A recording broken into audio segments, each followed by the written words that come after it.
And finally, it's time to unlace those airport woes literally. In what might be the biggest travel win since complimentary peanuts, the U.S. Transportation Security Administration has removed its shoes off policy at airports. After nearly 2 decades of watching socks shuffle through security lines, travelers can now keep their footwear on. Blame the shoe bomber for the rule and thank a changing security landscape for its overdue demise. Our final story has more. You can walk through U.S. airport security with your dignity and shoes intact. After nearly 2 decades of mandatory shoe removal at security checkpoints, the Transportation Security Administration has finally announced it is giving travelers a break. TSA first implemented the no shoes policy in 2006, almost 20 years ago. And in those 20 years, since that policy was put in place, our security technology has changed dramatically. It's evolved. TSA has changed.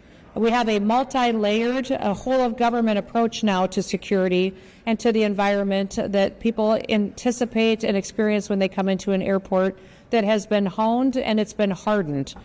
So there will be individuals at times that will be asked to remove their shoes.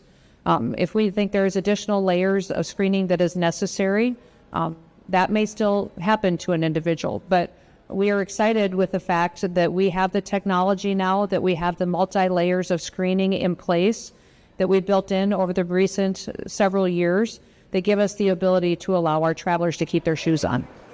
Aside from years of grumbling travelers, the shift seems to come from a broader move towards making travel less painful. The TSA has not confirmed every last detail yet, but it is clear the shoeless era is slowly fading into history. Travelers aged 12 to 75, previously the prime targets for the shoes off rule, will now finally have one less hurdle to hop before takeoff. Let's rewind to reasons why this rule ever existed.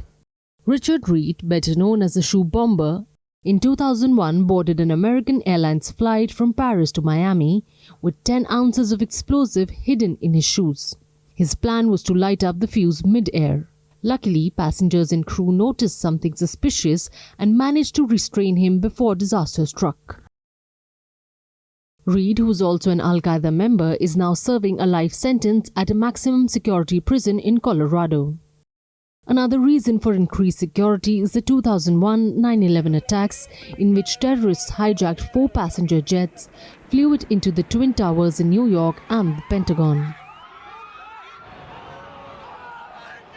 These incidents, however, did not immediately lead to the shoes-off protocol. The rule came years later in 2006, when intelligence revealed a plot to blow up planes using liquid explosives concealed in soda bottles.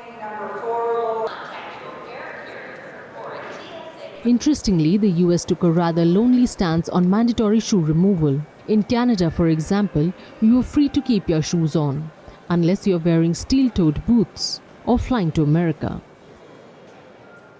The European Union does not require shoe removal as a blanket rule, but flights heading to the US or security staff in countries like UK, Ireland or Spain might still ask you to strip down your footwear, especially if you're wearing anything bulky or metallic.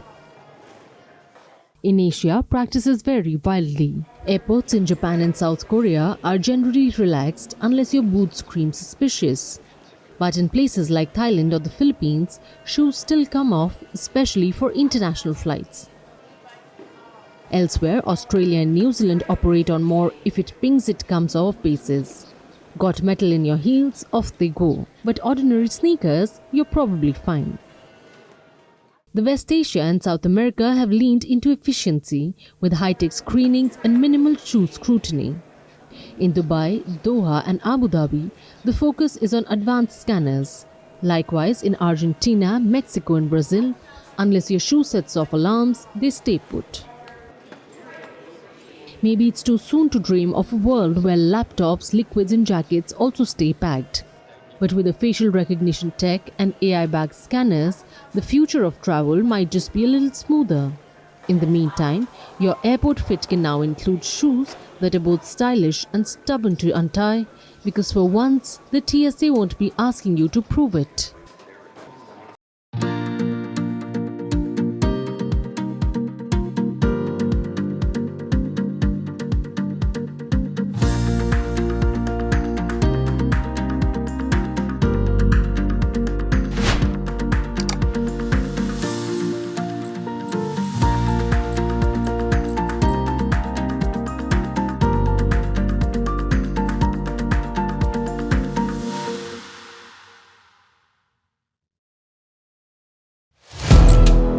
First Post now available in 9 languages on YouTube. English, Stands at $36 trillion. French, Le FMI, comme German, Geschäftsführenden Direktor, Hindi, $30 trillion ka karjo. Indonesian, Pemerintah tanpa pemeriksaan. Italian, Kali radikali. Stop. Japanese, $4 trilhão以上mo. Portuguese, Por causa do próprio balanço patrimonial. Spanish. Beautiful bill. Go to Settings, click on Audio Track and select the language of your choice. Be the first to know what's happening around you in your first language. First Post.